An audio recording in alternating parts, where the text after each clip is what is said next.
حضرات و خواتین، آپ کے علم میں ہے کہ القرآن کورسز نیٹ ورک پاکستان کے تحت ہر ماہ کے دوسرے اتوار کو یہاں القرآن کورسز سینٹر بہادر آباد میں مختلف النوع موضوعات پر درس قرآن و حدیث اور لیکچرز کا سلسلہ منعقد کیا جاتا ہے، اور ہمارے ان پروگراموں کی نوعیت فکری و اصلاحی ہوتی ہے، اور آج کی نشست بھی اسی سلسلے کی کڑی ہے۔ آج کا ہمارا موضوع انتہائی اہم ہے، اور پوری دنیا میں اس وقت اس موضوع کی بازگشت ہے، یعنی الحاد کیا ہے، واٹ از ایتھزم، اور مفتی شمائل ندوی جاوید اختر مباحثہ، فکری دلائل کا تفصیلی جائزہ۔ اس مباحثوں کو کہا جا سکتا ہے کہ ملینز نہیں بلکہ کروڑوں انسانوں نے یوٹیوب اور دیگر چینلز پر دیکھا، اور اس موضوع پر گفتگو ابھی تک ہر جگہ سنی جا سکتی ہے۔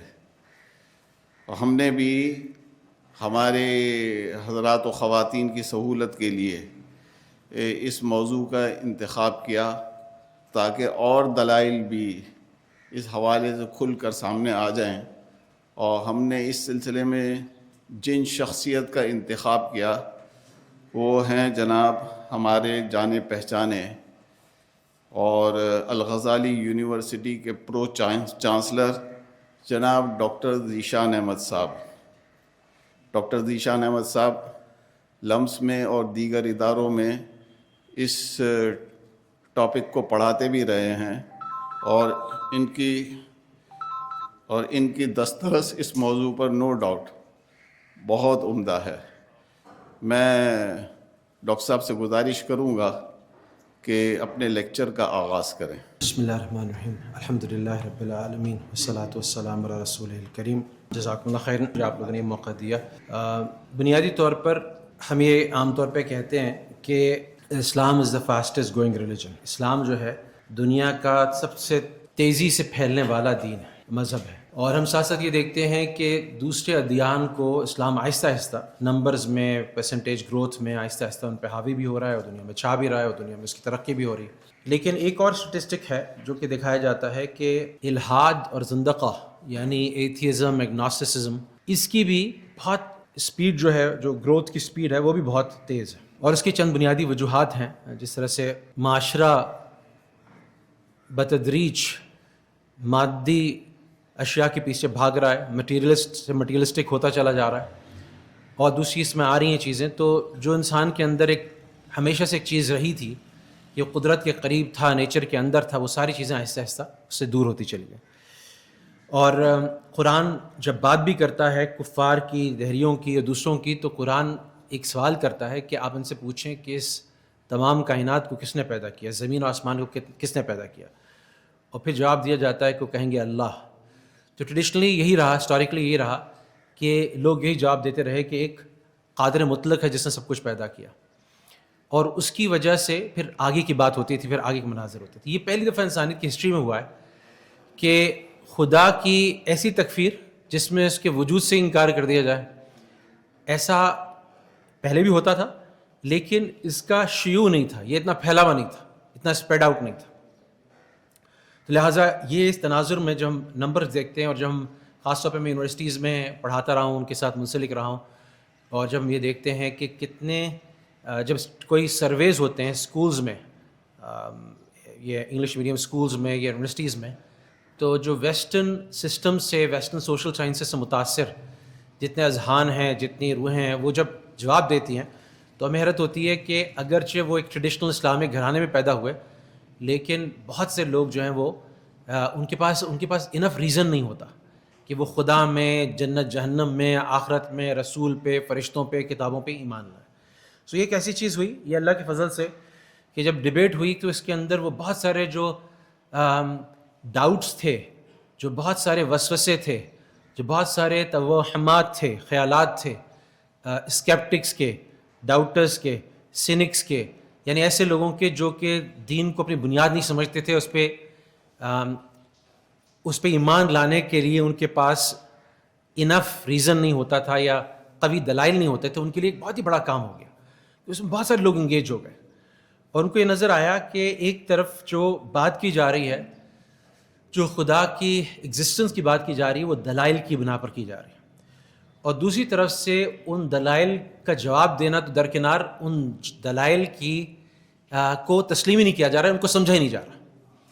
سو ہم کچھ کیا کریں گے کہ ہم اس میں تھوڑا سا ان دلائل کی بات بھی کریں گے جو شمائل ندوی صاحب سے کی طرف سے پریزنٹ کیے گئے, اور ساتھ ساتھ ہم وہ بات بھی کریں گے کہ جاوید اختر صاحب نے کیا لائن آف ریزننگ اختیار کی اور اس کے کیا جوابات تھے جو کسی حد تک شمائل صاحب دے سکے اور کچھ نہ دے سکے. تو جب ہم پہلی بات کرتے ہیں ہم ڈائیو کرتے ہیں ڈائریکٹلی اس آرگیومنٹ میں جو سب سے اسٹرانگسٹ آرگیومنٹ جو شمائل ندوی صاحب نے شروع سے ہی پریزنٹ کیا, خدا کی ایگزسٹنس کی دلیل میں کہ گاڈ ایگزسٹ, اس کی دلیل میں سب سے پہلا جو آرگیومنٹ پریزنٹ کیا اس کو سمجھنے کی کوشش کرتے ہیں. یہ وہ آرگیومنٹ ہے جس کی بنیاد ایک طرح سے ہم کہہ سکتے ہیں ساکریٹک فلاسفرز نے سقراط کے زمانے سے فلاسفرز نے ڈالی, خاص طور پہ ایرسٹاٹل نے بڑا کنٹریبیوٹ کیا. پھر اس کے اندر ہم دیکھیں تو ابو علی سینا کا بڑا کنٹریبیوشن ہے, سینا جس کو کہتا ہے ویسٹ, اس کو دیکھیں تو اس کی ایک آرٹیکولیشن امام غزالی نے بہت زبردست کی, اور جو ایک کرسچن پریسٹ تھا, کرسچن اسکالر تھا تھامس ایکویناس, اس نے اس کو بہت زبردست دلیل کے ذریعے سے پریزنٹ کیا, اس کو بڑا اچھا قلم بند کیا. اور ریسنٹ ٹائمز میں اس کو جو اٹھایا ہے کلام کاسمولوجیکل آرگیومنٹ کے نام سے امام غزالی کے کام پہ جس نے بلڈ کیا ہے, وہ ایک کرسچن اسکالر ہے, اس کا نام ہے ولیم لین کریگ. تو یہ سارے لوگوں نے مل کے ایک ایفرٹ کی ہے, اور یہ کیا ہے اس کو ہم ذرا سے دیکھ لیتے ہیں پہلے. لیکن اس سے پہلے کہ میں اس میں جاؤں تو directly I am going to the heart of the debate. میں بالکل اس کے وسط میں جا رہا ہوں, جو شمائل ندوی صاحب کا کور آرگومنٹ تھا میں وہیں سے شروع کر رہا ہوں, اور اس کو سمجھنے کے لیے کچھ اصطلاحات کا سمجھنا ضروری ہے. اور یہ آرگومنٹ اور یہ لائن آف ریزننگ جو ہے یہ بہت سمپل ہے, بہت اسٹریٹ فارورڈ ہے. یعنی جس طرح سے وہ استدلال کرتے ہیں وہ بہت بدیہی, بہت بنیادی ہے, اگرچہ الفاظ جو ہیں اس میں کچھ بڑے گاڑے معلوم ہوتے ہیں, کانٹینجنسی آرگومنٹ اور کانٹینجنٹ بینگ اور نیسسری بینگ اور انفینٹ ریگریس, یہ ساری چیزیں.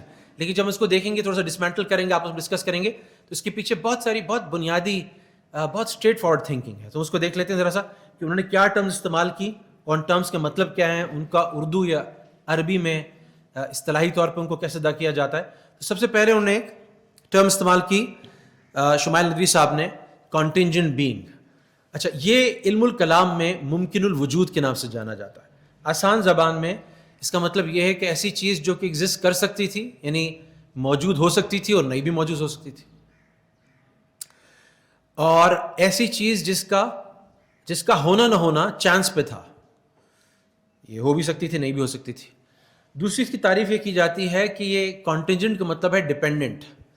ڈیپینڈنٹ کا مطلب ہے کہ اس کا انحصار, اس کا دار و مدار اپنے وجود میں آنے کے لیے کسی اور چیز پہ منحصر ہے, کسی اور چیز پہ نیت کرتا. اب ذرا سا تھوڑا سا ایسے ہی کامن سینس ہم سوچتے ہیں, یہاں پر اس کمرے کے اندر جتنی چیزیں ہیں ان کو دیکھ لیں ہیں, ذرا سا اس کمرے سے باہر نکلیں, سامنے والے باغ میں چلے جائیں, جتنی چیزیں دیکھ لیں, تھوڑا سا اور چلے جائیں برج خلیفہ کے آپ ٹاپ ٹاور پہ چلے جائیں, وہاں سے پورا دبئی دیکھ لیں, جہاں تک دنیا نظر آتی ہے وہ دیکھ لیں, جہاز سے دیکھ لیں, اسپیس سے دیکھ لیں, ٹیلیسکوپ سے دیکھ لیں.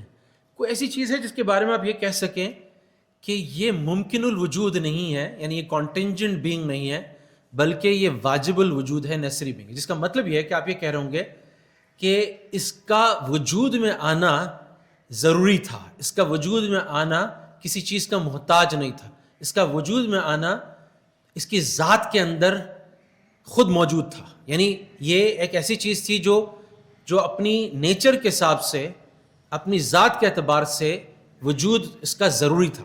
کوئی بھی ایسی چیز ہے, یعنی کوئی بھی ایسی چیز ہے, گھڑی ہے, یہ کھڑکی ہے, یہ کمپیوٹر ہے, یہ باغ ہے, یہ پھل ہے, یہ آسمان پہ ہم دیکھتے ہیں تو ستارے ہیں, سورج ہے, چاند ہے, ہر چیز ہے. ان میں سے کوئی بھی چیز ایسی ہے جس کے بارے میں یہ کہہ سکتے ہیں کہ کسی پوائنٹ پہ وجود میں نہیں آئی, اور اس کے کچھ عوامل تھے, کچھ محرکات تھے جن کی وجہ سے وجود میں آئی. تو ہمیں کوئی بھی چیز ایسے نہیں ملے گی اپنے آس پاس, ایک بچے سے لے کے, چاہے وہ انسان کا ہو, چاہے جانور کا ہو, چاہے وہ پھل ہو, چاہے وہ درخت ہو, چاہے وہ سٹار ہو, چاہے وہ پلانٹ ہو, چاہے وہ کوئی انڈسٹری کی پروڈکٹ ہو, چاہے وہ ایگریکلچر کی پروڈکٹ ہو, کوئی بھی چیز ہو, کوئی بھی چیز ایسی ہمیں نظر نہیں آتی جو کہ ممکن الوجود نہ ہو, کانٹینجنٹ بینگ نہ ہو, یعنی جس کی وجود میں آنے کے لیے اس کی احتیاج نہ ہو. نیسیسری بینگ اس کا اپوزٹ ہے. نیسیسری بینگ کا مطلب یہ ہے کہ وہ ذات ہے جو اپنی ذات کے اندر مکمل ہے, صمد ہے, جس کو وجود میں آنے کے لیے کسی اور شے کی ضرورت نہیں ہے. نیسیسری بینگ ہے, واجب الوجود ہے, اس کا وجود واجب ہے, رائٹ. یہ کسی اور چیز کی محتاج نہیں ہے اپنے وجود میں آنے کے لیے. ایک بہت زیادہ ٹرم بار بار استعمال کی تھی مفتی صاحب نے, انفینٹ ریگریس. اس کا آسان اردو یا عربک ترجمہ ہو سکتا ہے تسلسل لامتناہی. تسلسل لامتناہی کا مطلب ایسی سیریز ہے جو پیچھے جاتی ہے, ٹائم میں بیکورڈ جاتی ہے. اگر وہ فارورڈ جاتی ہے تو ہم اسے فارورڈ ریگریس کہتے ہیں, بیکورڈ جا رہی سے ہم اسے ریگریس کہہ رہے ہیں, یعنی فارورڈ سیریز کہتے ہیں. یہاں پہ ریگریس کہنے کا مطلب یہ کہ وہ پیچھے جا رہی ہے. انفینٹ کا مطلب یہ ہے کہ یہ ایسی چین ہے, ایسا چین ریاکشن ہے جس کے پیچھے ہمیشہ ہمیں ایک اور چیز مل جاتی ہے, ایک اور چیز مل جاتی ہے, یہاں تک کہ ہم چلتے رہیں لامتناہی چلتے رہیں, انفینٹ چلتے رہیں, ہمیں آخر تک کوئی اینڈ نہیں ملے گا اس چین کا. کہیں پہ جا کے منتہا نہیں ہوگی, کہیں پہ جا کے اس کی انتہا نہیں ہوگی, کہیں پہ جا کے ختم نہیں ہوگی, یہ ہمیشہ چلتی رہے گی. تو انفینٹ ریگریس کا مطلب یہ ہے کہ ہمیشہ پیچھے, آگے ہم دیکھیں گے, اچھا ایکسپلینیشن دیکھیں گے, میں کہاں سے آیا, میرے والدین, اچھا میرے والدین کہاں سے آئے, میرے دادا دادی نانا نانی, اس کے پیچھے میرے, اور ہم اپنی فیملی ٹری میں پیچھے چلتے چلے جائیں گے. تو لامتناہی کا مطلب یہ ہے کہ یہ ہمیشہ چلتا جائے گا, کوئی ایسا وجود نہیں ہوگا جس پہ جا کے ختم ہو جائے. اگلی ٹرم آتی ہے کاز, جسے عربک میں یا اردو میں علت کہتے ہیں. علت کہتے ہیں کہ سبب ہے اس کو وجود میں لانے کا, یہ سبب ہے جس کی وجہ سے وہ چیز وجود میں آئی. اور آخری ٹرم ہے ڈپینڈنسی یا کانٹینجنسی بھی ہم اس کو کہہ سکتے ہیں, احتیاج, کسی کا وجود میں آنے کے لیے کسی کا محتاج ہونا, کسی شے کا وجود میں آنے کے لیے کسی چیز کا محتاج ہونا. یہ سیل فون ہے, یہ مائک ہے, یہ لیپ ٹاپ ہے, ہم سارے, بچہ بھی 10 سال کا بچہ بھی کہے گا کہ ہمیشہ سے وجود میں نہیں تھا بلکہ اس کو کوئی وجود میں لایا ہے.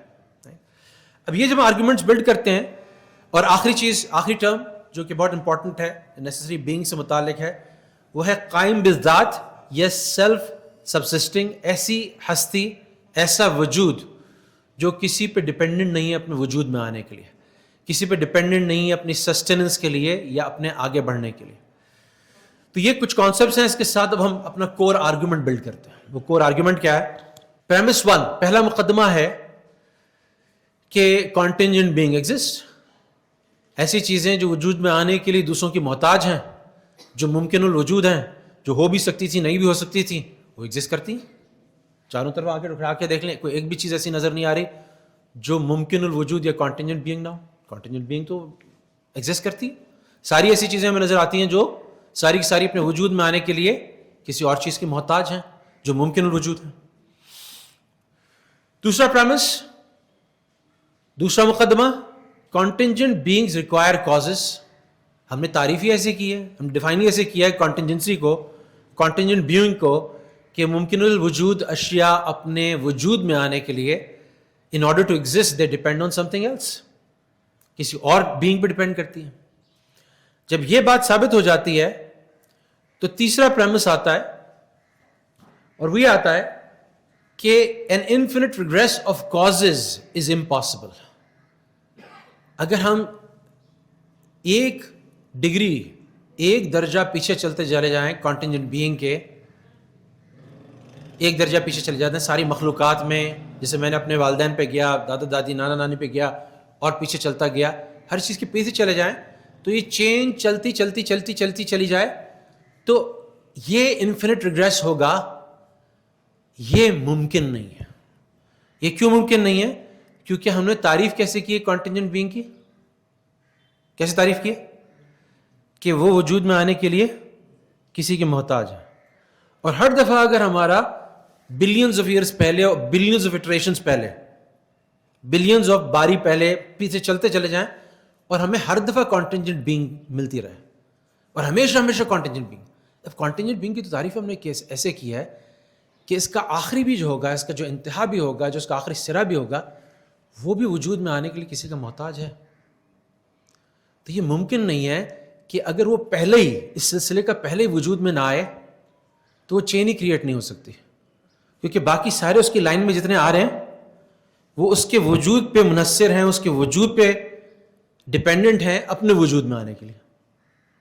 تو کہیں نہ کہیں ایسی ہستی ہمیں چاہیے، کہیں نہ کہیں ایسی ہستی چاہیے جو کہ اپنے وجود میں آنے کے لیے کسی اور پہ ڈپینڈنٹ نہ ہو، اور اس کو ہم کیا کہتے ہیں؟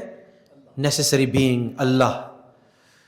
اور کنکلوژن اس سے کیا نکلتا ہے کہ انفینٹ ریگریس کانٹینجنٹ بینگ کا پاسبل نہیں ہے، کیونکہ آپ ہر دفعہ جواب دیں گے جیسے دہریے دیتے ہیں، جیسے ایگنوسٹک ایتھیسٹ دیتے ہیں کہ زلزلہ کیوں آیا؟ اس لیے کہ وہ زمین کی پلیٹیں ہل گئیں. مومن کیا کہتا ہے؟ کہتا ہے اللہ کا فیصلہ تھا، اللہ کی مرضی تھی. دہریہ بھی یہاں غلط نہیں کہہ رہا، زمین کی پلیٹیں امیجیٹ سبب میں دیکھیں گے تو یہ نظر آتا ہے.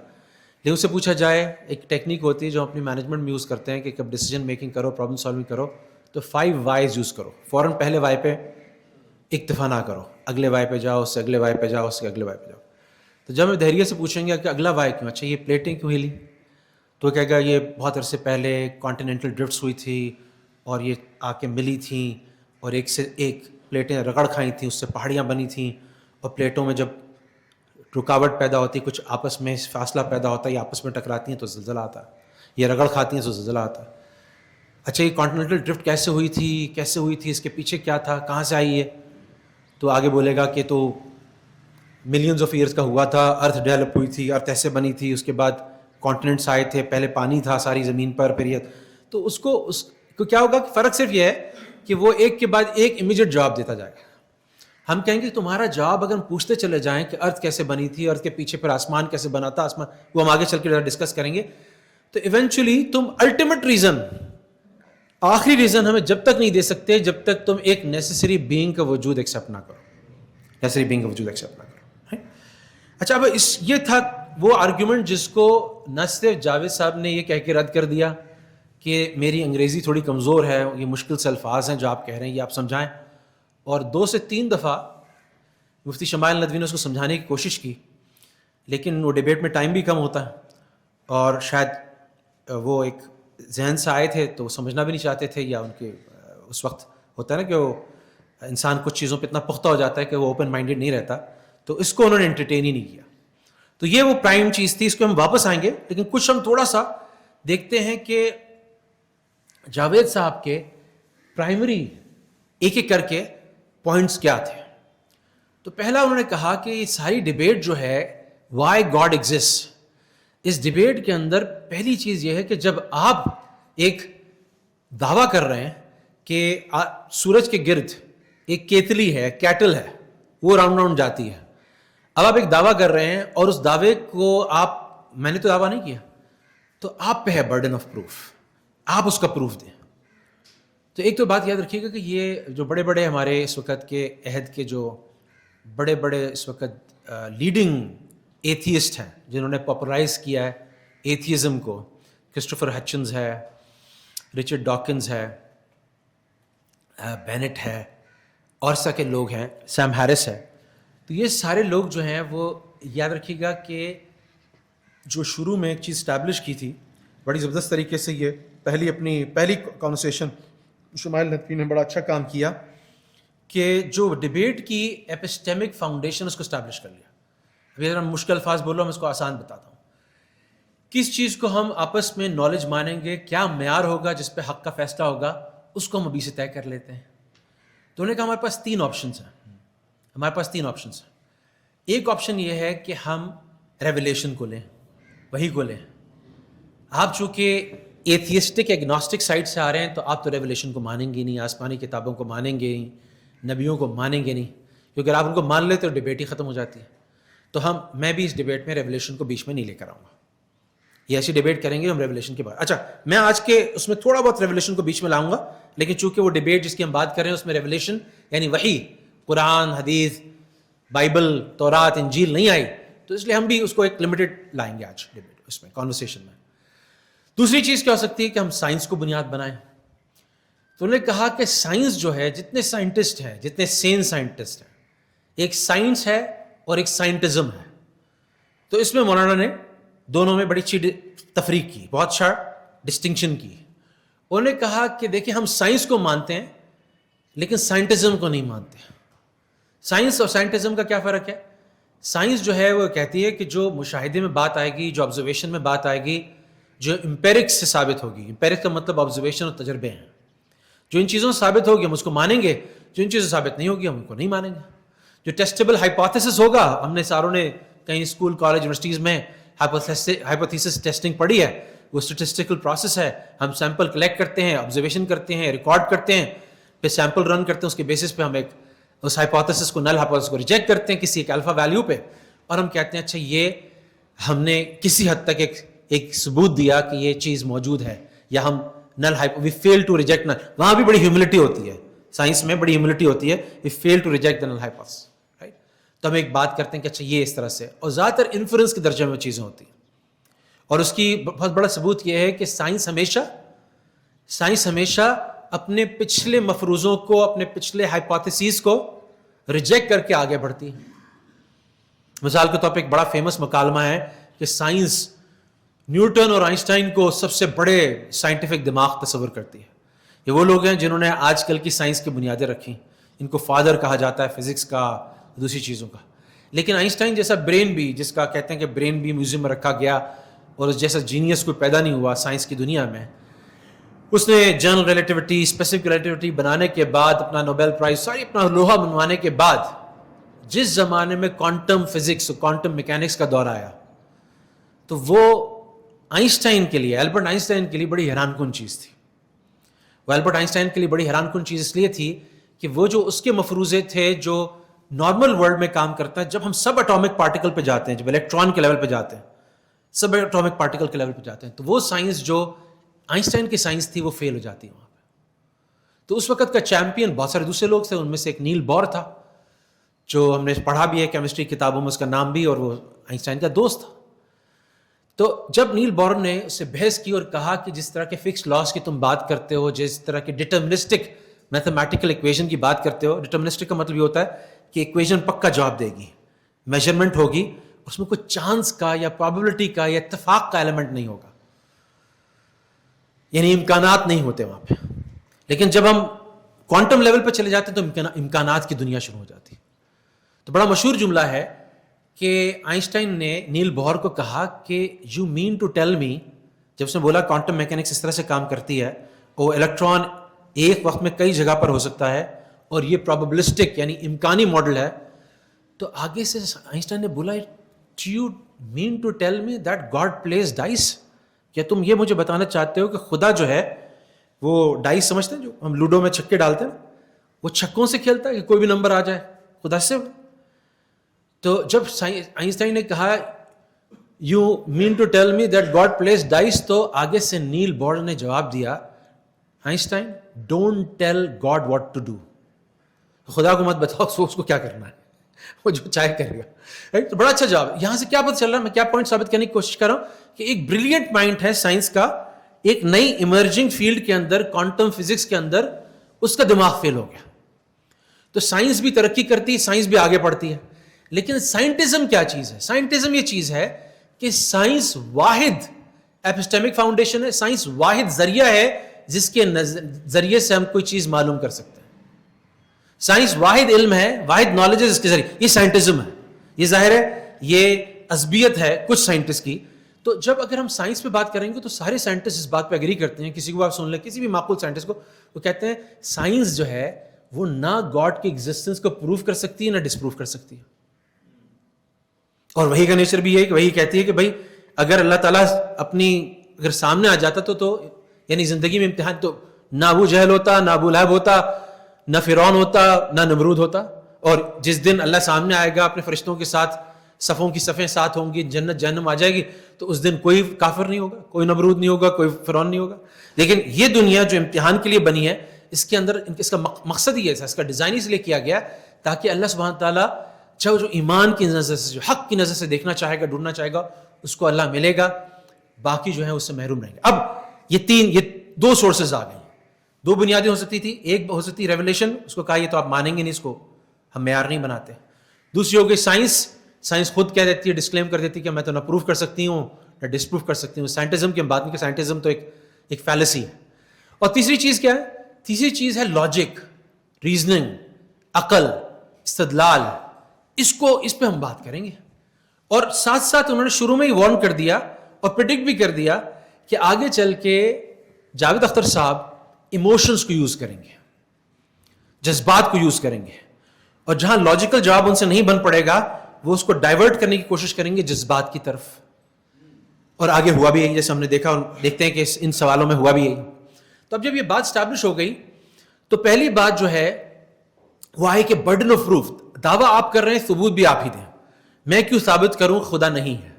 حالانکہ فلاسفرز اس بات کو کہتے ہیں کہ کسی چیز کا وجود، اگر آپ وجود کا دعویٰ کریں یا اس کے عدم کا دعویٰ کریں، یعنی اس کی پریزنس کا دعویٰ کریں یا اس کی ایبسنس کا دعویٰ کریں، تو انٹالوجی میں، فلاسفی میں دونوں کا ثبوت ایویڈنس دینا آپ کے اوپر لازم ہوتا ہے.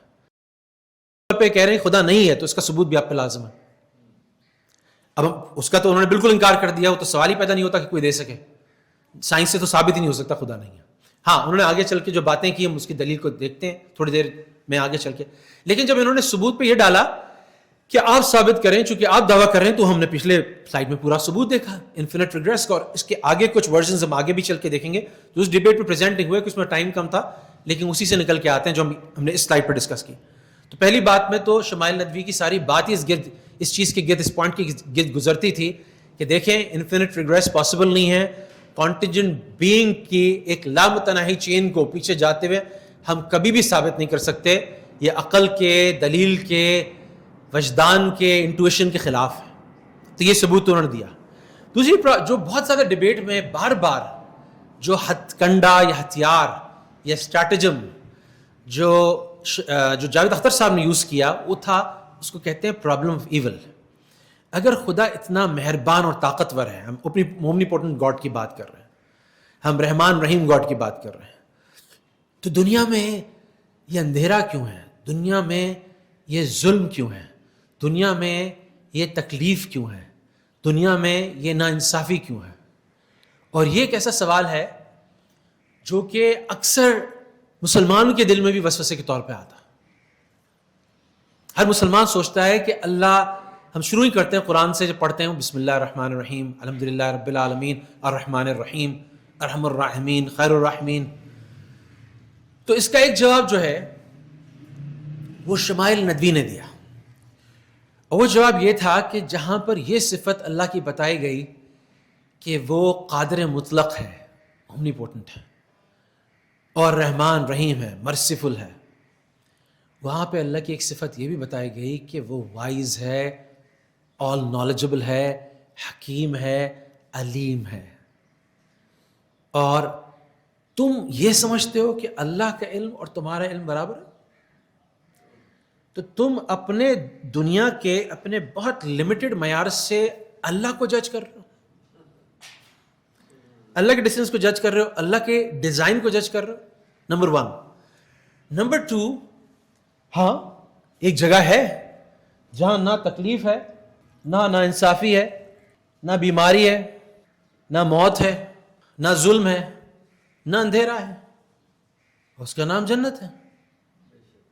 لیکن جو ڈیزائنر، ابھی ایک پورا ڈسپلن ہے ڈیزائن تھنکنگ جو ویسٹ میں ہی مرج کیا، اور قرآن کی آیت وَإِلَى الْإِبِلِ كَيْفَ خُلِقَتْ، ذرا سا اونٹ کو دیکھو اسے اللہ نے کیسے ڈیزائن کیا. ڈاکومنٹریز بھی پڑھی نیٹ پہ کہ وہ شپ آف دا ڈیزرٹ کہلاتا ہے. اس کے پاؤں ایسے ہیں، وہ صحرا میں دھستے نہیں ہیں، اس کی آنکھیں ڈبل یا ٹرپل آئی لڈ ہیں، اس کی طوفان آ جائے، ڈسٹ اسٹارم آ جائے، اس کی آنکھوں میں ریت نہیں جائے گی. کوہان ایسا لگا ہوا ہے، کئی مہینوں تک کا وہ کھانا پینا اپنی پیٹھ میں کیری کر سکتا ہے. تو اللہ تعالیٰ نے ہر چیز کو اس کا مناسب ڈیزائن دیا، اور ڈیزائن جو ہے اس کے مقصد کے مطابق ہوتا ہے. تو اگر تم دنیا کے بنانے کے مقصد کو ہی نہیں سمجھتے تو اس کا ڈیزائن کیا ہے، اس میں کیا ہونا چاہیے کیا نہیں ہونا چاہیے، اس پہ تم کیسے بحث کر سکتے ہو جب تمہیں اس کا پرپز ہی نہیں پتا. لِنَبْلُوَكُمْ أَيُّكُمْ أَحْسَنُ عَمَلًا، اللہ قرآن میں کہہ رہا ہے یہ سب اس لیے بنایا کہ ہم دیکھ لیں تم میں سے سب سے اچھا عمل کون کرتا ہے. تو کیا عمل پاسبل ہے، کیا عمل کی اسسمنٹ پاسبل ہے، کون اچھا برا عمل کر رہا ہے؟ اگر ظلم کی، برائی کی، شر کی، چوائس ہی نہ دی جائے؟ تو اس کا جواب سہیل ندوی نے ایسے دیا کہ ایک ٹیچر ہے اور ٹیچر کا کام ہی اسیس کرنا ہے، وہ پورے سیمسٹر میں پورے سال میں وہ ایک کورس دیتا ہے، سلیبس دیتا ہے، بچے پڑھتے ہیں. اب ایک نالائق بچہ ہے جسے سارا سال نہیں پڑھا، ایک بچہ ہے جسے بڑی محنت کی، تو دونوں کو برابر کیسے کر دیں؟ تو آخر میں اگر وہ ایسا ٹیسٹ دیتا ہے جس سارے کا جواب ایک ہی، وہ چوائس دیتا ہے، وہ اسلامیات پڑھا رہا ہے، وہ چوائس دیتا ہے کہ اس دنیا کا خالق کون ہے، اس میں ایک ہی چوائس آتی ہے اللہ. پھر ہر اس میں جو ملٹیپل چوائس وہ دیتا ہے کہ اچھا یہ بتاؤ کہ دن کے وقت روشنی ہوتی ہے یا رات، ایک تو آسان سوال دیتا ہے بالکل، اور پھر جواب بھی ایک ہی دیتا ہے اور صحیح جواب دیتا ہے. تو کیا اس میں اسسمنٹ ہو سکتی ہے؟ کیا اس میں ڈسکرمنیشن ہو سکتی ہے؟ کیا اس میں پتہ چل سکتا ہے کہ کون محنتی تھا، کس نے کام کیا، کس نے سال لگایا کس نے نہیں لگایا؟ تو اللہ تعالیٰ تمہارے تابع تو نہیں ہے نا، تمہارے وزڈم کی تابع تو نہیں ہے. اچھا ایک بات اس میں بڑی عبرت ناک ہے، اس کو سمجھنے کی کوشش کیجیے گا کہ جتنے بھی اللہ تعالیٰ نے جس کو بھی ہدایت سے محروم کیا ہے، جس کو بھی ایتھیسٹ بنایا ہے، اگنوسٹک بنایا ہے، جس کو تو آپ اس کی باتوں میں نا، اس کے جملوں میں، اس کے دا وے آف ٹاکنگ کے اندر شدید تکبر کی بو محسوس کریں گے، شدید ایروگنس کی مہک محسوس کریں. میں نہیں مانتا ایسے خدا کو. بھائی تم ہو کون؟ Who are you؟ میرے نزدیک ایکسیپٹیبل نہیں ہے. اس سے تو بہتر ہے کہ یہ ہو جاتا. ایسے جملے جو ایک ایمان والا تصور بھی نہیں کر سکتا، وہ اللہ ان سے ادا کراتے ہیں، دکھاتے ہیں کہ کہاں پر اندر شیطان نے ان کو کہا. اور دیکھیں شیطان بھی جو سب سے پہلا گناہ ہوا اور سب سے بڑا گناہ ہوا اور جہاں سے گناہ کی ابتدا ہوئی، تو اس کے اندر بھی کیا تھا؟ تکبر. تو تکبر کے بغیر اگر ذرا سے ہیوملٹی کے ساتھ کوئی سجدے میں گر جائے اور کہے کہ اگر تو ہے، چلو اس سے شروع کریں، مجھے نہیں پتا تو ہے نہیں ہے، میرے سامنے کو میری عقل بند ہے، مجھے نہیں سمجھ میں آ رہا، اگر تو ہے تو مجھے رستہ دکھا دے. تب بھی میرے سامنے ایسے بہت سے کیسز ہیں اللہ نے اس کی رہنمائی کی. لیکن جب یہ انسان طے کر کے ضد میں آ کے تکبر میں آ کے یہ کہہ دیتا ہے میں نہیں مانتا، میں ہوں جو ڈیسائیڈ کروں گا، مجھے سب پتا ہے، میرا علم مکمل ہے، میں جانتا ہوں، تو ظاہر ہے کہ اللہ کی رحمت، اللہ کی ہدایت بھی اس سے رخ موڑ لیتی. تو پرابلم آف ایول کا جواب کیا ہوا؟ نمبر 1، بھائی پرابلم آف ایول، اس دنیا میں یہ شر ایگزسٹ کرتا ہے، اس دنیا میں برائی اور ظلم ایگزسٹ کرتا ہے، اس دنیا میں چوائس دی گئی ہے، اور اس کا کنیکشن فری ول سے بنتا ہے. فری ول سے کیا کنیکشن بنتا ہے؟ فری ول سے کنیکشن بنتا ہے کہ اگر اللہ تعالیٰ نے اختیار دیا، اللہ تعالیٰ نے اختیار دیا، ایک آگے چل کے واقعہ بھی آئے گا جس کو ہم ثابت کریں گے کہ اللہ تعالیٰ نے بھی، ایک لمبی بحث ہے اس میں ہم نہیں جانا چاہتے، لیکن جبر و قدر کے درمیان ایک ایکسٹریم یہ ہے جو کہتا ہے ہر چیز طے ہے، جو چاہیں سو آپ کریں، ہم کو بس بدنام کیا، یعنی جو اللہ نے طے کر دیا، لکھ دیا، وہی بس ہوگا، میرے پاس تو کوئی پاور نہیں. اس کو میں آگے تھوڑا سا ایڈریس کروں گا ایک سلائیڈ میں جا کے. ایک یہ ہے. دوسرا یہ ہے کہ ہمارے پاس کمپلیٹ اختیار ہے، ہم جو چاہے کریں. تو جو اہل حق کا جو مسلک ہے وہ یہ کہ حق ان کے درمیان ہے کہ ایک اللہ کی قدرت ہے، ایک انسان کا کسب یا انسان کا اختیار ہے. جب یہ دونوں چیزیں ملتی ہیں تب جا کے عمل وجود میں آتا ہے. یعنی میں نے اس سیل فون کو یہاں رکھا، ابھی میں نے اختیار سے اس کو سٹیبل پہ یہاں رکھا، یہ میرا اختیار بھی ہے، میرا کسب بھی ہے، میری چاہت بھی ہے. لیکن اگر قادر مطلق چاہتا تو میرے ہاتھ میں اس وقت فالج کر دیتا، اللہ مجھے میری حفاظت کرے، ہم سب کی حفاظت کرے. اور اللہ تعالیٰ چاہتا تو میرا ہاتھ روک دیتا، اللہ تعالیٰ چاہتا مجھے اسی پوائنٹ پہ بے ہوش کر دیتا، کچھ بھی کر دیتا. تو اس کی قدرت تھی جس سے اگلا میں کام کر سکتا. دونوں چیزیں ملنے سے آتی ہے. تو اگر اللہ تعالیٰ اختیار ہی نہ دیتے کہ فرعون بچوں کو مارتا، اگر اللہ تعالیٰ اختیار ہی نہ دیتے کہ اسرائیل اور نتنیاہو اور لیکڈ پارٹی لوگوں کا ایسے خون کرتی ہے، بے گناہوں کو، ایسے عورتوں کو، بچوں کو، بوڑھوں کو ایسے ان پہ بم برساتی، تو یہ دنیا جائے امتحان بنی نہیں سکتی تھی. اب اس کا سوال کا جواب کہ اتنے معصوم بچے، ابھی ایموشنل آرگومنٹ آ رہا ہے. وہ خاتون نے بھی آخر میں سوال کیا اس ایموشنل کہ میں مانتی ہوں اللہ کو، لیکن آپ سمجھائیں ایسے رحیم کریم اللہ کی موجودگی میں ظلم کیسا. اب ذرا سا تھوڑا سا جو لوگ آپ لوگ فالو کرتے رہے ہیں، جنہوں نے فلسطینیوں کو پڑھا ہے، آپ بتائیں کہ ٹھیک ہے ظلم بہت ہے، سب کچھ ہے، لیکن انہی فلسطینیوں سے یہ بات آ رہی ہے کہ تم کیا بات کرتے ہو ہماری. ہم اس موت کو ایسے محبوب رکھتے ہیں جیسے یہ لوگ اپنی زندگی کو محبوب رکھتے ہیں. ہم نے اللہ کی مدد آتے ہوئے دیکھتی ہے, فرشتوں کو اترتے ہوئے دیکھا ہے. اچھا وہ اپنے فیصلے سے کہیں پر ان کے اس میں تزلزل آیا, ان کے سامنے ہے نا, کوئی بھی ان کو اچھی ڈیل دے کے چند ملین ڈالرز دیتے, کسی اور ملک میں آباد کر دیتے. لیکن یہ وہ لوگ ہیں جن کو کچھ نظر آ رہا ہے, تب وہ اپنی قربانی اپنی نسلوں کی قربانی دے رہے ہیں. تو اگر ان سے پوچھا جائے, اس صحابی سے پوچھا جائے کہ وہ اس نے کس بنیاد پہ کہا فزت برب کعبہ, وہ اس کا دشمن کہہ رہا ہے, ان کا دشمن کہہ رہا ہے, پاس والے سے پوچھ رہا ہے کیا بول رہا ہے, میں نے اس کو اس سے لڑا, یہ مجھ سے لڑا, میں اس کو اوور پاور کیا, میں اس پہ غالب آیا, اس کو آخر میں نے اس کی گردن اڑا رہا ہوں, اس کو مار رہا ہوں, اور یہ کہہ رہا ہے فزت برب کعبہ, رب کعبہ کی قسم میں کامیاب ہو گیا. یہ کون سی کامیابی ہے؟ تو ہمیں تو بتایا گیا کہ یہ عین کامیابی, اس سے بڑی کامیابی نہیں ہے. کوئی شخص بھی جنت سے واپس دنیا میں آنا نہیں چاہے گا سوائے شہید کے. وہ چاہے گا واپس آئے. ابھی کیا نشہ ہے, کیا مزہ ہے, کیا اس میں ہائی ملتی ہے کہ وہ چاہے گا کہ واپس آئے, اللہ کے راستے میں مارا جائے, پھر مرے, پھر شہید ہو جائے, پھر واپس آئے, پھر ساری ایسے ہی کرتا رہے. تو یہ شہادت جس کو دور سے عبرت اور یہ یعنی ایمان کے بغیر اور ایتھیسٹ اور ایگنوسٹک جو تکلیف سمجھ رہے ہیں, اللہ تعالیٰ کہہ رہا ہے کہ اس میں ایسا میں نے نشہ رکھا ہے, ایسا مزہ رکھا ہے کہ انسان بار بار اس کو چاہے گا. یہ تو بلیف کا آرگومنٹ آ گیا. لیکن پرابلم ایول کے جو مین جواب ہو گئے وہ یہ ہو گیا کہ ڈیزائن کس لیے کیا ہے, اس دنیا کا مقصد کیا. ہاں جنت میں نہیں ہے شر ہے, نہ برائی ہے, نہ تکلیف ہے, نہ ظلم ہے, نہ استبداد ہے, نہ کچھ تھکاوٹ بھی نہیں ہے, ادنا درجہ بھی نہیں ہے. ہاں لیکن اس دنیا میں سب کچھ ہے, کیونکہ اس امتحان تھوڑے دن کا ہے, جس کو تم طویل کر رہے ہو تھوڑے دن کا ہے, اور اس پہ اللہ نے فیصلہ کرنا. ایک آخری بات اس میں یہ ہے پرابلم ایول میں کہ جس ایول کو تم اپنی عقل سے, اپنے ننھے منھے دماغ سے, اپنی لمیٹڈ عقل سے, جس کو ہر تھوڑے دن بعد ایک دھچکا لگتا ہے, اور انسان اپنے پچھلے مفروضوں کو سائنس کے جو ابدی سمجھتا تھا, بدیہی سمجھتا تھا, اس کو ریجیکٹ کر کے آگے بڑھتا ہے, اس ناقص سی عقل کو تم جس کو تکلیف اور برائی اور جس کو تم ظلم کہہ رہے ہو, جس کو تم نیگیٹو تعبیر دے رہے ہو, ایک بچے کو بھی تو دیکھو جس کو جب وہ سرنج لگائی جاتی ہے, انجیکشن لگایا جاتا ہے, جب اس کو ویکسینیٹ کیا جاتا ہے اور وہ 2 دن بخار میں مبتلا رہتا ہے, اور جب ڈینٹسٹ کے یہاں اس کا دانت نکالا جاتا ہے, انفیکٹڈ ٹیتھ نکالا جاتا ہے, تو اس کو بالکل نہیں سمجھ میں آتی. وہ روتا ہے, وہ چلاتا ہے, کہتا ہے یار یہ نہیں کرو میرے ساتھ پلیز, کیوں انجیکشن لگا رہے ہو, کیوں دانت نکال رہے ہو. وہ ڈینٹسٹ جو ہے, جو خود ناقص العقل ہے, جو ڈاکٹر جو ہے, جو یہ کام کر رہا ہے, وہ پھر بھی سمجھتا ہے کہ چھوٹی سی تکلیف کی بنیاد پر تمہیں آگے کیا مل رہا ہے. پھر سورہ کہف میں حضرت موسیٰ حضرت خضر کے واقعے میں اللہ تعالیٰ واضح کرتا ہے کہ وہ پراپرٹی کا نقصان جو اس کشتی کو ہوا تھا, آگے چل کے اس نے اس کشتی کو بچا لیا. اس جان کا نقصان جو ان ماں باپ کو ہوا تھا, اپنے بچہ لوز کیا, وہ شیطان تھا, وہ گمراہ تھا, اپنے ماں باپ کو گمراہ کرتا, ان کو اگلے بچے کی وجہ سے ہدایت مل گئی.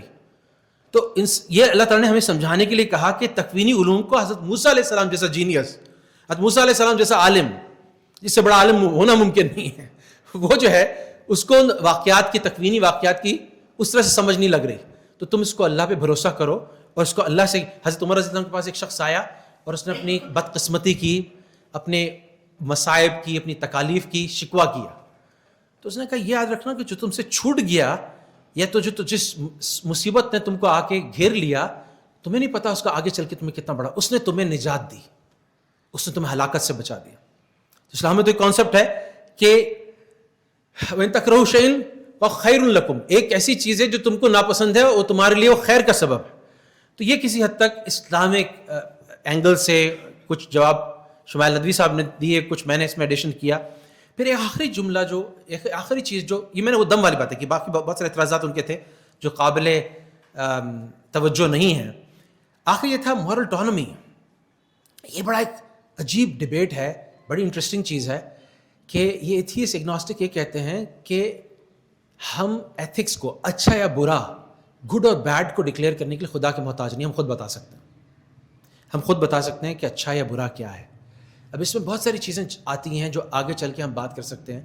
کہ ایک زمانہ تھا جو یہ بڑا اچھا, اس پہ ایک زبردست کام کیا شمائل ندوی صاحب نے, کہ انہوں نے کہا اچھا برا کون طے کرے گا.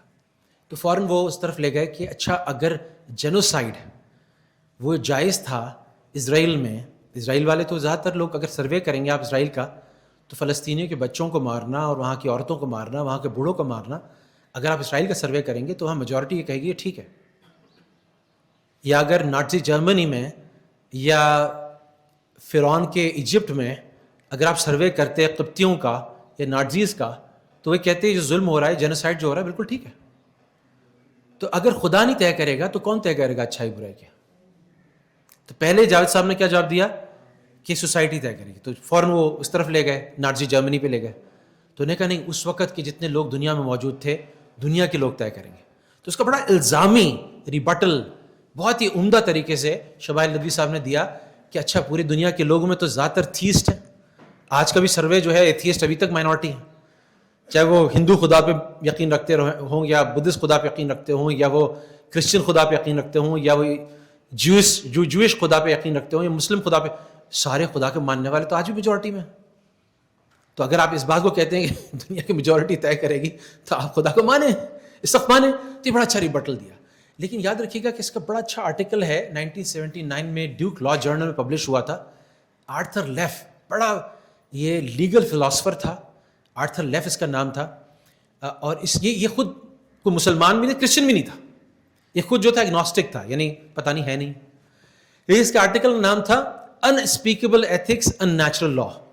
اس میں اس نے جو بات کی, جو اس کا پنچ تھا پورے آرٹیکل کا, وہ یہ تھا کہ اگر کوئی ہائر بینگ نہیں ہے, ہائر سپر انٹلیکٹ نہیں ہے, ہم سے اوپر کے درجے کی کوئی قدرت والی کوئی کریٹر نہیں ہے جس کے پاس اتھارٹی ہو لا گیونگ کی, کوئی لا گیور نہیں ہے, تو کوئی بھی اس بات کو نہیں مانے گا.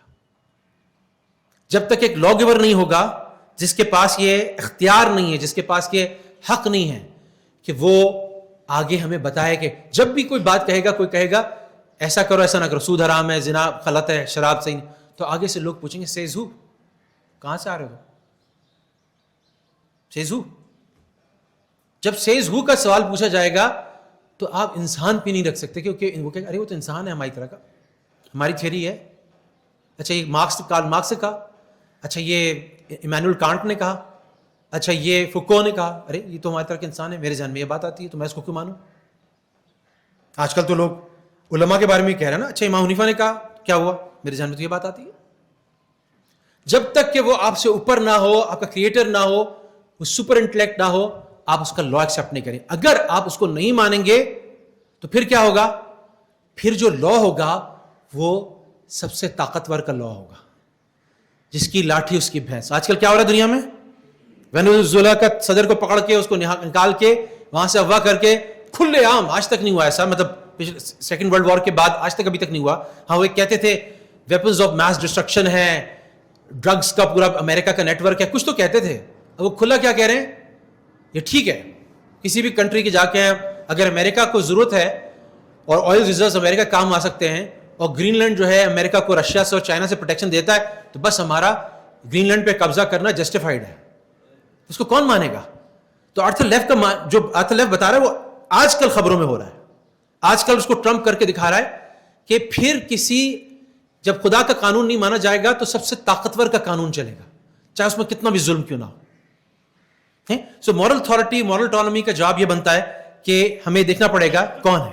اچھا اب میں تھوڑا سا واپس آتا ہوں ہمارے اپنے ٹریڈیشن پہ, تھوڑا سا میں آگے کرتا ہوں شمائل ندوی کے آرگومنٹ کو, جو اس کی کسی حد تک اس ڈیبیٹ میں موقع نہیں ملا, لیکن ہم مسلمانوں کو ان آرگومنٹس کو سیکھنے کی بہت ضرورت ہے. آپ کو یاد ہے تھوڑی دیر پہلے ہم نے یہ پورا آرگومنٹ رن کیا تھا کہ کانٹینجنٹ بینگ, ہم ارد گرد جتنی چیزیں دیکھتی ہیں وہ خود وجود میں آنے قابل نہیں, ویسی نہیں کہ جو ہمیشہ سے ہیں. کوئی بھی چیز جو ہمیں نظر آ رہی ہے آسمانوں میں, زمین میں, کوئی بھی ایسی چیز نہیں جس کو ہم مانے کہ ہمیشہ سے, بلکہ وجود میں آئی ہے اور وجود میں آنے کی کسی کے لیے کسی چیز کی محتاج ہے.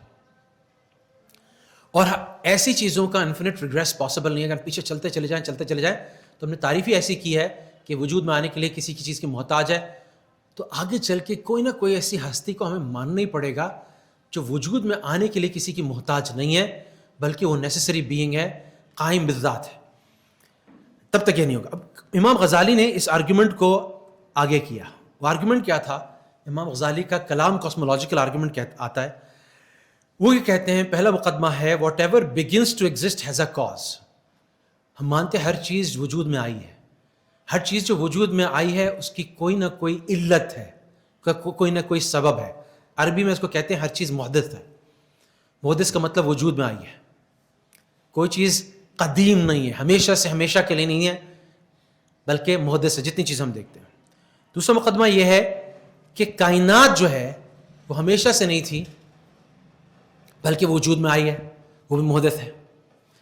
تو اس کے نتیجے میں ہم کنکلوژن یہ نکالتے ہیں کہ جو چیز وجود میں آئی ہے اس کا کوئی نہ کوئی کاز ہے, اور جو اس کا کاز ہے, جو اس کو وجود میں لانے والا ہے, وہ اس کائنات سے باہر ہے, اس سے بڑا ہے, اس سے افضل ہے, اس سے طاقتور ہے, علیم ہے, خبیر ہے, ہر چیز جانتا ہے, پوری کائنات کو تشکیل دینے کی طاقت جو رکھتا ہے وہ قادر مطلق ہے. یہ آرگومنٹ یہ دیا تھا امام غزالی نے. اس کو اس وقت کا جو ایک مشہور تھیسٹ ہے, کرسچن ہے, ڈاکٹر ولیم لین کریگ نے اس کے بارے میں کہا, غزالیز کاسمولوجیکل آرگومنٹ, امام غزالی کا جو کائنات کا, کلام کا, خدا کے وجود کا آرگومنٹ ہے, thus gives us powerful grounds, وہ ہمیں مضبوط بنیادیں دیتا ہے for believing in the existence, کہ اس چیز پر ہم یقین لائیں. کس چیز پہ یقین لائیں؟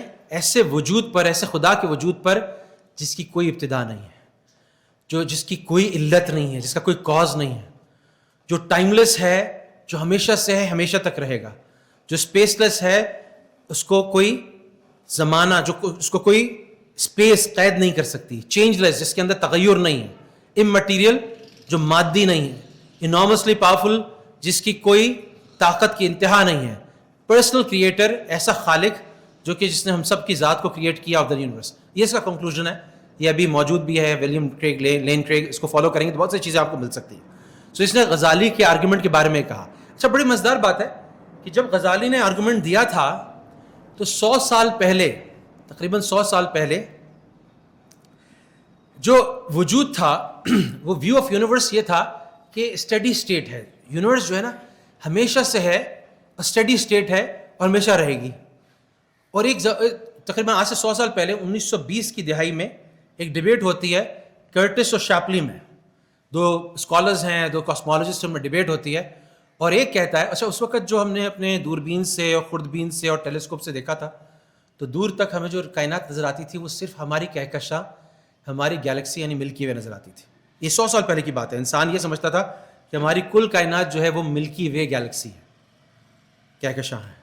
تو اس ڈیبیٹ ہوئی, لیکن 2020s میں ایک رشین میتھمیٹیشین تھا, ایک بیلجین سائنٹسٹ تھا, پھر ایونچولی ایڈون ہبل نے کوئی ڈسکوریز کی, اور اس نے ایک چیز دیکھی. ایڈون ہبل نے ایک اس کو قریب کی گیلیکسی نظر آئی, اس کا نام ہے اینڈرومیڈا. اینڈرومیڈا 1925 میں ڈسکور کی. تو اینڈرومیڈا گیلیکسی جو ہے نا یہ آپ کے ملکی وے کے علاوہ سب سے قریب نیبرنگ گیلیکسی, یعنی ہمارے سب سے قریب پڑوسی گیلیکسی. اس وقت اس نے اندازہ لگایا کہ 9 لاکھ لائٹ ایئرس کے فاصلے پہ ہے. 9 لاکھ لائٹ ایئرس کا مطلب ہے کہ لائٹ جو 1,86,000 میل پر سیکنڈ کی رفتار سے سفر کرتی ہے, یہ 9 لاکھ سال سفر کرے گی تب آپ اینڈرومیڈا تک پہنچیں گے. آج کل کے اسٹیمیٹ یہ ہیں کہ 2.5 ملین لائٹ ایئرز اوے ہے. لیکن اس وقت جو اس نے ثابت کیا کہ اگر یہ 9 لاکھ لائٹ ایئرز اوے بھی ہے تو اس کا مطلب یہ تھا کہ سوال ہی نہیں پیدا ہوتا کہ یہ جو ہے وہ ملکی وے کا حصہ ہو, بلکہ یہ الگ انڈیپینڈنٹ گیلیکسی ہے. جس کا مطلب یہ تھا کہ ملکی وے جو کرٹس کا آرگومنٹ تھا وہ یہ تھا کہ اس طرح کی بہت ساری گیلیکسیز ہیں. تو انسان کو 1920 کی دہائی میں پہلی دفعہ احساس ہوا کہ ملکی وے صرف گیلیکسی نہیں ہے, صرف واحد کہکشاں نہیں ہے, بلکہ پوری کائنات گیلیکسی سے بھری ہوئی ہے, کہکشاؤں سے بھری ہوئی ہے. اس وقت کا ایسٹیمیٹ یہ ہے, اس وقت کا انسان کی ابھی کی جو نالج ہے, کہ پوری کائنات کا جو ایکسپینس ہے, ایکسپینس کا مطلب کہ اس کا جو حجم ہے, اس کی جو وڈتھ ہے, وہ تقریباً 93 بلین لائٹ ایئرز ہے اوے ہے. اور اس میں ٹریلینز آف سچ گیلیکسیز ہیں جیسے ہماری ملکی ہے, ٹریلینز آف ایسی گیلیکسیز ہیں.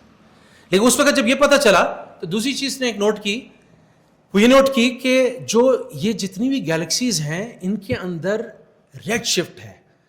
آبجیکٹس جو دور سے دیکھے جاتے ہیں ان کا کلر جو ہمیں یہاں دنیا میں وصول ہو رہا ہوتا ہے وہ یا تو ریڈ شفٹ ہو سکتا ہے یا بلو شفٹ ہو سکتا ہے. بلو شفٹ کا مطلب یہ ہے کہ وہ قریب آ رہے ہیں, ریڈ شفٹ کا مطلب یہ ہے کہ وہ دور جا رہے ہیں. تو جب یہ انہوں نے اسٹیبلش کیا, ایڈون ہبل نے دوسروں نے جب اسٹیبلش کیا کہ سارے ریڈ شفٹ ہے, تو اس کا لامحالہ مطلب یہ تھا کہ ساری گیلیکسیز ایک دوسرے سے دور جا رہی ہیں. جب دور جا رہی ہیں تو اس کا مطلب تھا ہم بات کر رہے ہیں ایک ایکسپینڈنگ یونیورس کی, ایکسپینڈنگ گیلیکسیز کی, یعنی دور جا رہے ہیں. تو سائنس میں, میتھمیٹکس میں, پارٹیکل ایکسلریٹر میں ساری چیزوں کے اندر جب انہوں نے جتنی سائنس لڑائی, جتنے انڈکشنز کیے, جتنے اس کے اندر سے لاجک لائی, میتھمیٹیکل ایکویشنز لگائیں, اس کو ریوائنڈ کیا کہ اگر یہ ابھی اتنی اسپیڈ سے دور جا رہے ہیں, اگر اس کو ریوائنڈ کرتے ہیں تو انہیں اندازہ لگایا کہ تقریباً اسٹانشنگ اس کا رزلٹ یہ نکلا کہ اس کائنات کی ایک برتھ ڈیٹ ہے. یعنی جو اسٹیڈی اسٹیٹ کی جو تھیوری ہے وہ ہولڈ نہیں کرتی, بلکہ تقریباً 13.8 ارب سال پہلے, 13.8 بلین ایئرز پہلے یہ کائنات وجود میں آئی. تو آٹومیٹکلی جو آرگومنٹ تھا کانٹنجنسی کا اور امام غزالی کا کلام کاسمولوجیکل آرگومنٹ, اس کا جو ایک ریبٹل آتا تھا, اس کا جو ایک ریجیکشن آتی تھی, اس کا جو کرٹیسزم آتا تھا, اس کی جو تنقید آتی تھی کہ کائنات تو ہمیشہ سے, کائنات تو محدث نہیں ہے, کائنات تو حادثے کے وجود میں نہیں ہے, کائنات تو ہمیشہ سے ہمیشہ تھا.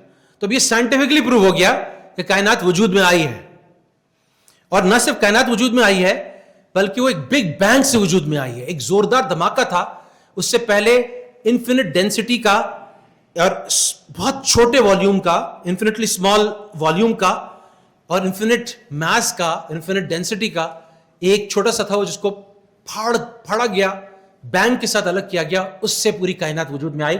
اور یہ واقعہ کوئی 13.8 بلین ایئر. اس وقت بھی سائنٹسٹ میں, اب جا کے گوگل کیجیے گا, اب جا کے چیٹ جی پی ٹی کیجیے گا, اس وقت بھی سب سے مضبوط ماڈل کائنات کی ایکسپلینیشن کا یہی ہے. اس کے بعد کیا ہوا؟ اس کے بعد ہمیں کہہ رہے ہیں ہر چیز وجود میں آنے کے لیے محتاج ہے. تو پہلے سٹارز بننا شروع ہوئے پہلے 50 سے 150 ملین سالوں کے اندر, پہلے سٹارز بننا شروع ہوئے. پھر اس کے بعد گیلیکسیز فارم ہونا شروع ہوئی. پھر یہ ہمارا سولر سسٹم آج سے 9 بلین سال پہلے وجود میں آیا. پھر یہ جو ہماری ارتھ ہے, یہ جو دنیا جسے ہم زمین کہتے ہیں, یہ تقریباً 4.5 بلین ایئر پہلے وجود میں آئی, اور ایک اور ستارہ اس سے سیارہ آ کے ٹکرایا جس سے اس کا چاند وجود میں آیا, اس کے گرد گھومنا شروع ہوا. تقریباً 3.7 ارب سال پہلے, 3.7 بلین ایئرز پہلے لائف کے پہلے ٹریسز ملتے ہیں. ہر چیز وجود میں پچھلی چیز کی محتاج. جب یہ ثابت ہوا تو اللہ سبحانہ تعالیٰ اس کی ایکسپلینیشن کیسے دیتے ہیں؟ اعوذ باللہ من الشیطان الرجیم, بسم اللہ الرحمن الرحیم. اولم یر الذین کفروا, کیا نہیں دیکھا ان لوگوں نے جو کافر ہیں, ان السماوات والارض, یعنی یہ زمین اور آسمان, کانتا رتقا, یہ سب جڑے ہوئے تھے, یہ سب ملے ہوئے تھے, یہ سب سلے ہوئے تھے. ففتقناہما, ہم نے اس کو پھاڑ کے الگ کر دیا, ہم نے اس کو پھاڑ کے جدا کر دیا, ہم نے اس کو الگ کر دیا. اب یہ قرآن کی آیت ہے, سورہ انبیاء کی آیت نمبر 30. تو قرآن ایک طرح سے بگ بینگ کا اشارہ اس آیت کے اندر دے رہا ہے. یہ بڑا مزیدار ایک عجیب واقعہ ہے کہ فریڈرک ہوئل ہے جو کہ خود ایگنوسٹک ہے, بہت ٹاپ انفلوئنشل کہتے ہیں, یہ 20th سینچری کے ٹاپ ایسٹرو فزسسٹ میں, ٹاپ سائنٹسٹ میں سے, ٹاپ کاسمولوجسٹ میں سے تھا. اس نے بڑی انٹرسٹنگ ایک بات کی. اس نے کہا کہ جو میں دیکھتا ہوں, اس نے ایک چیز پہ کام کیا تھا کہ جو کاربن کا بیلنس ہے سیاروں میں, ستاروں میں, اگر وہ ذرا سا اونچ نیچ اس کے اندر ہوتی, ذرا سا زیادہ ہوتا یا ذرا سا کم ہوتا, تو ستارے اور سیارے وجود میں ہی نہیں آتے. تو اتنا فائن بیلنس, اور پھر ہر چیز میں, لائف کریٹ ہونے میں, انسان کے بننے میں, ہر جگہ اتنا ہی فائن بیلنس چاہیے. ذرا سا 0.0000000 پتہ نہیں کتنے زیرو لگاؤ, اتنے سیکنڈ کی دیر ہوتی یا وہ ہوتی کائنات کے پھیلنے کے سپیڈ میں, تو کب کی کائنات بکھر چکی ہوتی یا کب کی کولیپس ہو چکی ہوتی.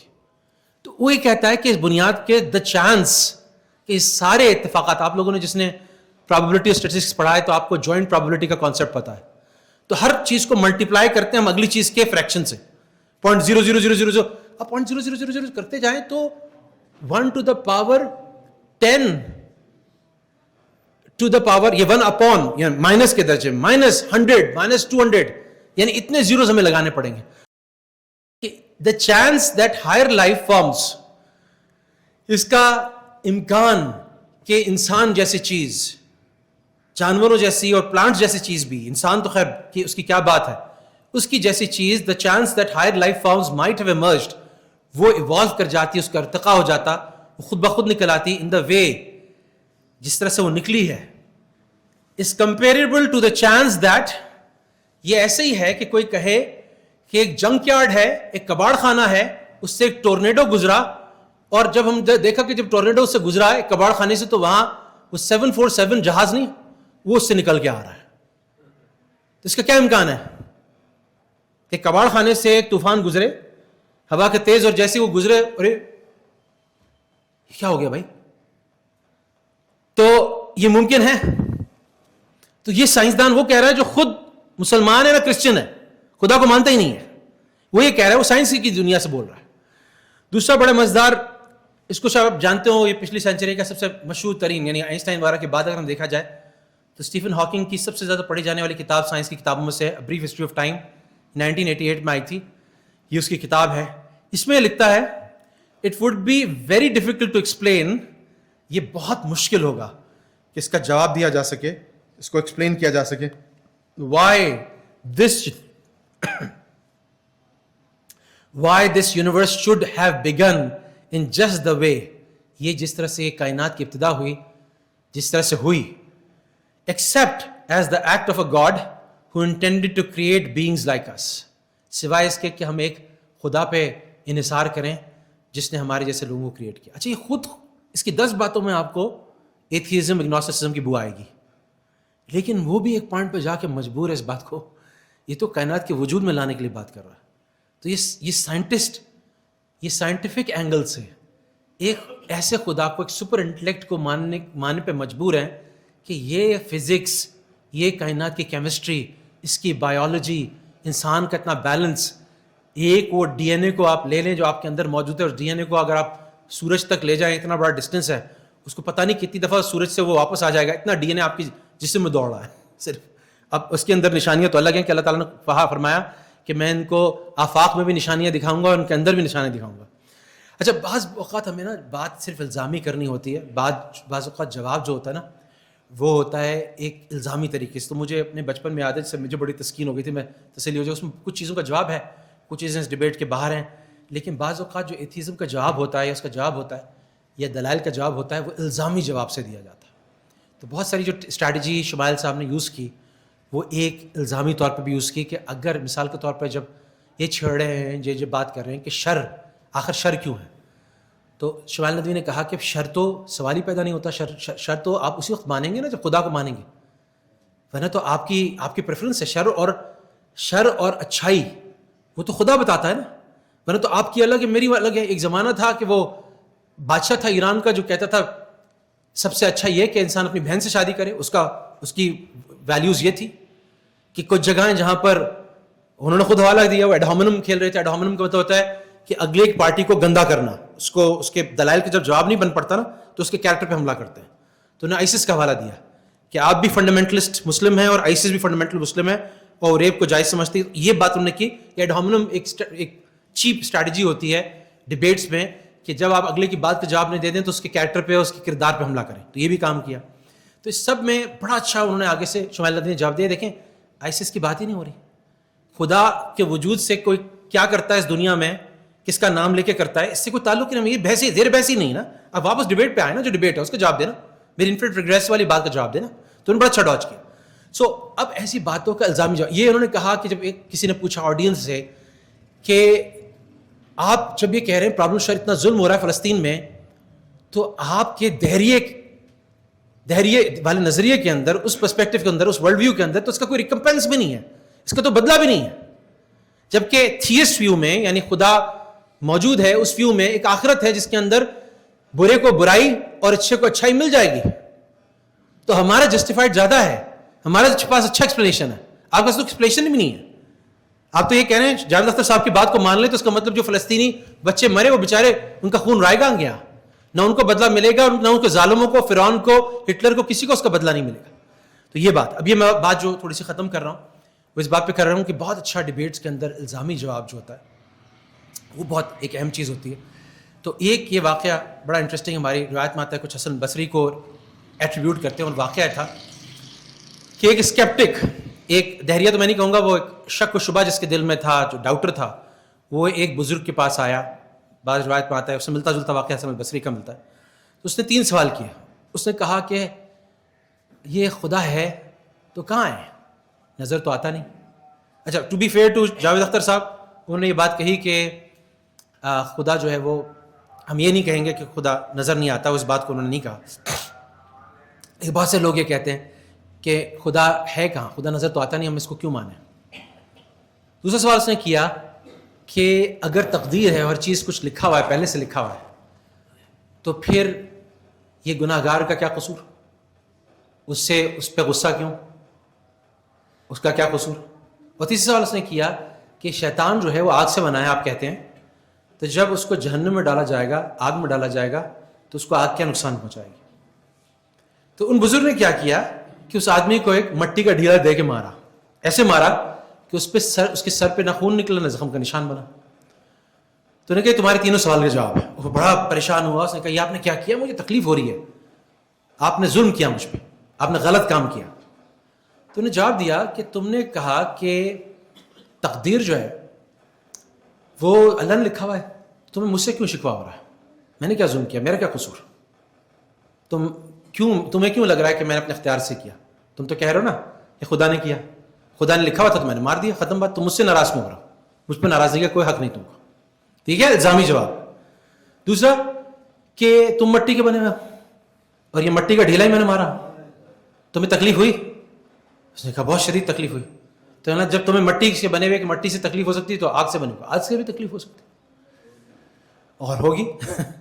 اور تیسرا کہ تم دکھاؤ کہاں تمہارا، تم کہہ رہے ہو بڑا درد ہو رہا ہے، مجھے بڑی تکلیف ہو رہی ہے، مجھے دکھاؤ کہاں ہو رہی.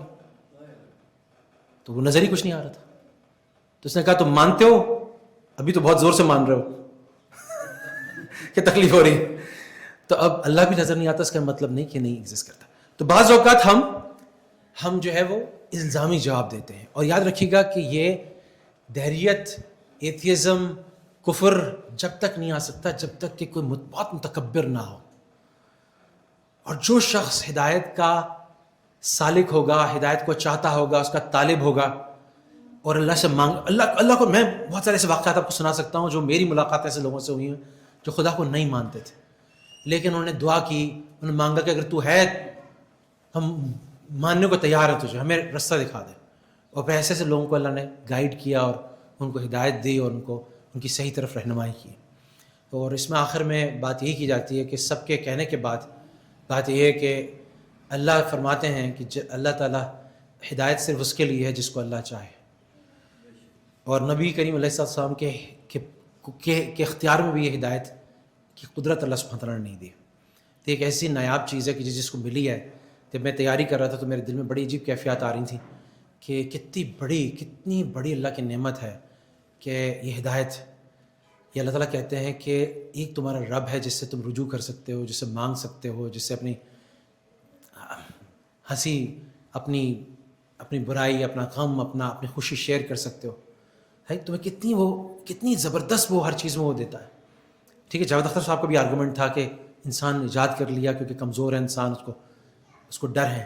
لیکن ظاہر ہم جواب اس کا اور طریقے سے دیتے ہیں.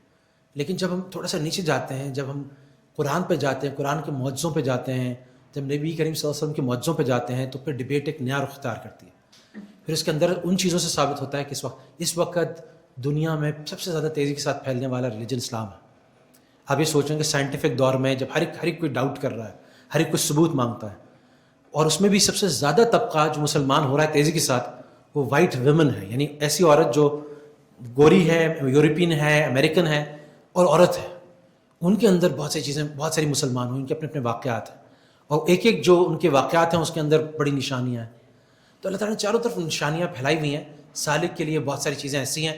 اور آئی تھنک ان ڈبیٹس کا مسلم فائدہ یہ ہے کہ جب ایک مضبوط طریقے سے ایک لاجک کے بیسس پہ یہ ڈبیٹس کی جاتی ہیں تو کم سے کم وہ لوگ جو تھوڑا سا بیچ میں تھے ان کو ایک فیول مل جاتا ہے، لاجیکل فیول مل جاتا ہے، ایویڈنس کا فیول مل جاتا ہے کہ وہ اس کو کم از کم سوچنا شروع کریں، اس کے اوپر غور کرنا شروع کریں اور اس کی طرف آنا شروع کریں. اللہ تعالیٰ ہم سب کو ہدایت عطا فرمائے، تمام انسانیت کو ہدایت عطا فرمائے، اور اللہ سبحانہ تعالیٰ میں اس کے لیے بھرپور محنت کرنے کی بھی توفیق عطا. الحمدللہ رب العالمین والصلاۃ والسلام علی رسولہ الکریم.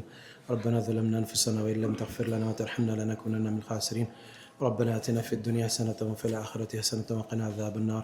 ربنا تقبل منا إنك أنت السميع العليم وتب علينا إنك أنت التواب الرحيم ربنا فاغفر لنا ذنوبنا وكفر عنا سيئاتنا وتوفنا مع الأبرار یا اللہ ذا الجلال والاکرام، یا اللہ حی و قیوم، یا اللہ رحم الراحمین، یا اللہ وہاب، یا اللہ دنیا اور آخرت کی تمام بھلائیاں، وفور، عافیت، مکمل کامیابی، فوز، فلاح اور نجات عطا فرمائے اللہ اپنی کامل رحمت، کامل ہدایت، کامل نور، کامل فضل، کامل برکات، کامل شفا، کامل صحت، کامل عافیت عطا فرما یا اللہ، کامل فتوحات اور کامل نصرت عطا فرما یا اللہ ہم کو بھی، یا اللہ، یا اللہ اہل غزہ کو بھی، یا اللہ تمام عالم کے مسلمانوں کو، یا اللہ اپنے فضل و کرم سے، یا اللہ جو لوگ یا اللہ کے امت دعوت ہیں، یا اللہ جن کے لیے نبی کریم علیہ الصلوۃ والسلام کو بھیجا لیکن انہوں نے آپ کو پہچانا نہیں، یا اللہ ان کو بھی ہدایت عطا فرمایا اللہ، ان کی ہدایت کے فیصلے فرمایا اللہ اپنے فضل و کرم سے، یا اللہ حقیقت یہ ہے کہ ہم بنے ایسے ہیں کہ جس کے لیے ہماری ہر چیز، ہم بیمار ہیں، ہم کمزور ہیں، ہم اپنے وجود میں آنے کے لیے محتاج ہیں، ہر چیز میں ایک یا اللہ ایک